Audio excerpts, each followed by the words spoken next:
अस्सलाम वालेकुम जी। आज मैं आपको सिखा रही हूँ फिरनी बनाना। काफ़ी दफ़ा रिक्वेस्ट की गई चीज़ें आपको दिखा देते हैं। आपको चाहिएगा इसके लिए दूध, होल मिल्क इस्तेमाल कीजिएगा, ज़्यादा क्रीमी बनती है। साथ ही आपको चाहिए इसके लिए चीनी, सिंपल जो कैस्टर शुगर होती है या जो आपके घर में चीनी आपके पास हो वो आप इस्तेमाल कर सकते हैं। चावल आपको चाहिए होंगे, आप देख लें।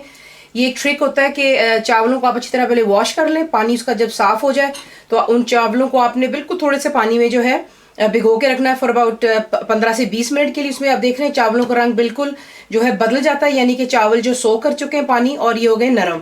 इसे हम करेंगे ग्राइंड। साथ ही आपको चाहिए होगा बिल्कुल थोड़ा सा दूध। ये क्यों हमें चाहिए होगा आपको आगे खुद नजर आ जाएगा। बादाम चाहिए होंगे गार्निशिंग के लिए, यानी कि आमंड्स, पिस्ताशियोज यानी कि पिस्ते चाहिए होंगे, इलायची यानी कि ग्रीन कार्डमम पाउडर आपको चाहिए खुशबू के लिए। तो आपको दिखाते हैं इसको बनाना किस तरह।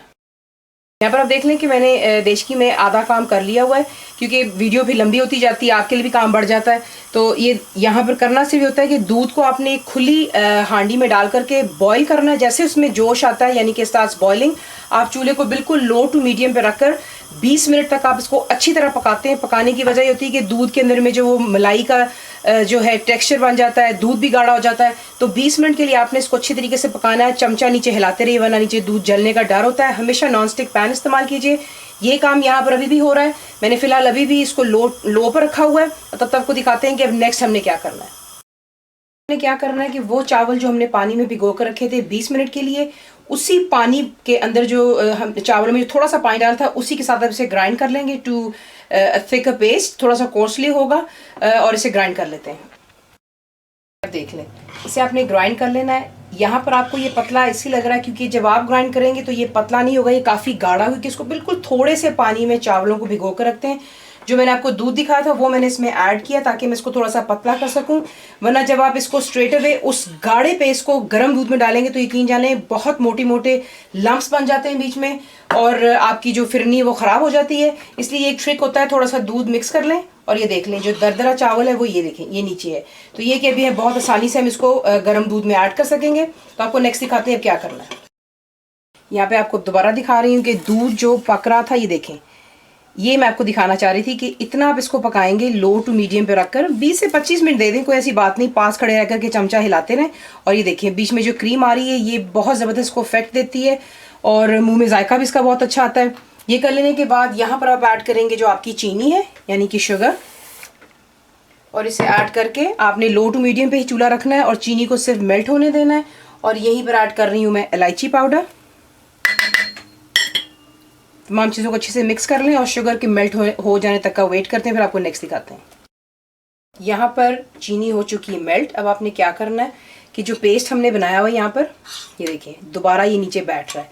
चमचे से आप इसको पहले हिलाएंगे और एक हाथ से आपने जैसे इसको बीच में ऐड करेंगे आपने दूध के अंदर जो है चमचा हिलाते चले जाना है इस तरह, और आप इसको आराम आराम से ऐड करेंगे। थोड़ा सा रुक जाते हैं ताकि इसमें कोई लम्प्स ना रह जाए। उसके बाद बाकी का डाल लेते हैं। चमचा हिलाते रहिए साथ साथ, यूँ अच्छे से इसको मिक्स कर लें और उसके बाद आपको दिखाते हैं आपने क्या करना है। यहाँ पर आप देखें चावल बीच में डाल दिया, चीनी चली गई है, इलायची चली गई। अब आपने चमचा इसमें हल्का हल्का हिलाते रहना है क्योंकि चावल जैसे आपको पता है ग्राइंड किए हुए वो नीचे जाकर के बैठ जाएंगे और बीच में लम्प्स बन जाएंगे। यही आपने ख्याल रखना है। अब आपने इसको सिर्फ अब तब तक पकाना है मीडियम पर रख करके जब तक कि आप देखेंगे कि दूध गाढ़ा हो चुका है, यानी कि चावल जो है वो उसमें स्टार्च होती है। उससे ये होगा कि वो जब चावल फूल जाते हैं तो आपकी फिरनी तैयार हो जाती है। सिर्फ दूध को गाढ़ा होने तक के आप पकाएंगे, चमचा बीच में हिलाते रहिए। ये देखें इसको इस वक्त पकते हुए तकरीबन 15 से 20 मिनट हो चुके हुए हैं। मीडियम टू लो पर मैंने इसको रखा हुआ है और आप देख रहे हैं कि कितना इस पर गाढ़ापन आ रहा है। और ये है कि इसको हमने तब तक पकाना है, इसमें आपसे पहले भी कहा है कि जब तक कि दूध जो है, क्योंकि जो आप बनाते हैं फिरनी वो गाढ़ी होती है और उसे जमना होता है। जब आप बनाते हैं खीर तो थोड़ी सी पतली होती है, इसमें बहुत डिफरेंस होता है। तो बस ये ख्याल रखिएगा, चमचा हिलाते रहें और इसको गाढ़ा हो जाने तक आपने मज़ीद और पकाना है।